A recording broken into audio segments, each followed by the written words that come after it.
नमस्कार मंडळी, आपल्या चॅनलवर तुमचं स्वागत आहे.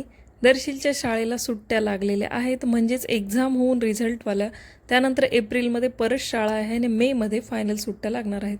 तर सुट्टीत आमचं असं काहीसं छोटे मोठे उद्योग करणं चालू आहे, कागदावर काहीतरी चिटकवणं चालू आहे, जेणेकरून आमचा दिवसभर छान टाईमपास होईल. हा गुढीपाडव्याचा आदला दिवस आहे. पाडव्याची तयारी ही स्वच्छतेपासून सुरू होते, साफसफाईपासून सुरू असते. मराठी नवीन वर्ष सुरू होणार असतं, वर्षातला पहिला सण, त्यामुळे बऱ्यापैकी साफसफाई माझी दरवर्षी पाडव्याला असते.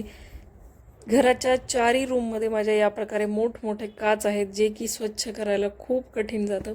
सगळ्यात पहिल्यांदा काच स्वच्छ करायला घेतले. काच स्वच्छ झाल्यानंतर थोडंसं बसून आरामात ब्लॅक कॉफी पिली. ऊन येण्याच्या आधी मी काच स्वच्छ केले, कारण ऊन आल्यानंतर ना काच स्वच्छ करायला खूप त्रास होतो. त्यानंतर घरातली साफसफाई करायला घेतली. सगळ्या जाळ्या काढून घेतल्या. कुठं कुठं जाळ्या आहेत, दर महिन्याला एकदा तरी हा मला झाडू फिरवावा लागतो, कारण कोण्याकोपऱ्यात छोटे छोटे किडे होतात आणि त्यामुळे जाळ्या लागतात. सगळीकडे जाळ्या काढल्यानंतर साफसफाई करून घेतली, पुसून घेतलं, झाडून फरशी पुसली. आणि उद्यासाठी हे सगळे कामं आजच करून ठेवले ना, म्हणजे उद्या सकाळी पटकन उठून गुढी उभा करता येते.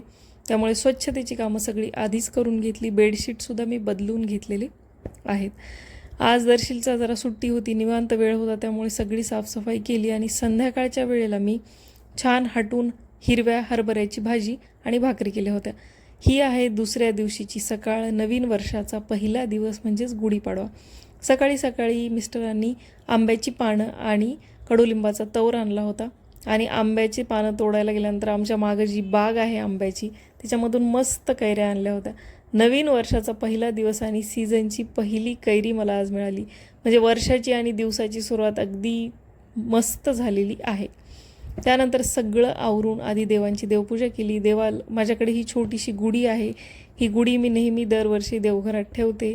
प्रसन्न मनाने देवाची देवपूजा केली, देवाला आंब्याचं तोरण बांधलं आणि बाकीच्या कामाला लागले.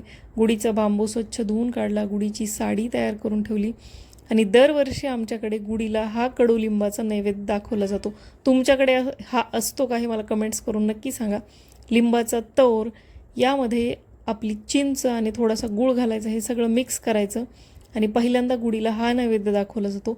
त्यानंतर शेवयाचा भात आणि त्यानंतर पुरणपोळी किंवा श्रीखंडपुरी असा नैवेद्य आमच्याकडे दाखवला जातो. आणि हे मिक्स करून हे जर खाल्लं ना, तर वर्षभर आपण आजारी पडत नाहीत, असं मला पप्पा नेहमी म्हणायचे. आणि लहानपणी भरपूर हा कडुलिंबाचा नैवेद्य मला खायला द्यायचे आणि मी खायचे सुद्धा. आता मात्र मला हा खूप आवडतो, कारण त्यामध्ये चिंच आणि गूळ असतो.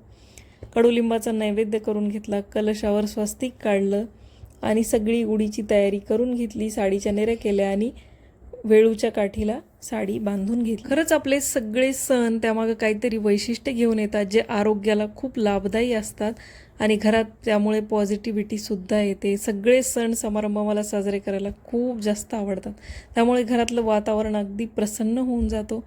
दारात उजव्या बाजूला पाट ठेवला, त्यावर रंगीत कापड ठेवलं, रांगोळी काढली, गुढी घरातच तयार करून घेतली. गुढीला गाठी, कडुलिंबाचा पाला, हार आणि कलश लावला आणि गुढी बाहेर उभी करायला नेली. आमच्याकडे गुढीपाडव्याच्या दिवशी पिसुळा जो असतो, एक वनस्पती असते, ती पायाखाली ठेवून आंघोळसुद्धा केली जाते. यामुळे म्हणतात की अंगातलं पिसं निघून जातं, म्हणजेच काही आपल्या बाधा असेल किंवा आपल्या काही वेगळी आपली निगेटिव्हिटी असेल तर ती निघून जाते. मिस्टरांनी गुढी उभा केली, गुढीची छान पूजा केली, दिवा लावला, गुढीला कडुलिंबाचा नैवेद्य दाखवला, प्रार्थना केली, नमस्कार केला. नवीन वर्षाची आशेने, आनंदाने, सुखसमाधानाने नवीन वर्षाचं स्वागत केलं. तुम्ही बघू शकता किती छान मेन एंट्रन्सचा दरवाजा दिसत आहे. आंब्याचे पानं आणि मस्त अशी गुढी, छान मस्त मस्त फोटो काढले. त्यानंतर आज दुपारी जेवणामध्ये श्रीखंड पुरी बनवली होती. मस्त दणदणीत असं श्रीखंड पुरीवर ताव मारला. संध्याकाळी नारळ फोडून गुढी उतरवली आणि निवांत वेळेत, आज नवीन वर्षाचा पहिला दिवस आहे, त्यामुळे आमच्या जवळच असणाऱ्या साई मंदिरात गेलो. नेमकं आम्ही जायला आणि आरती सुरू व्हायला एकच वेळ झाली. छान साईबाबाची आरती केली, दर्शन केलं आणि दिवसाचा शेवट केला. मला भेटते पुढच्या व्लॉगमध्ये. तोपर्यंत बाय.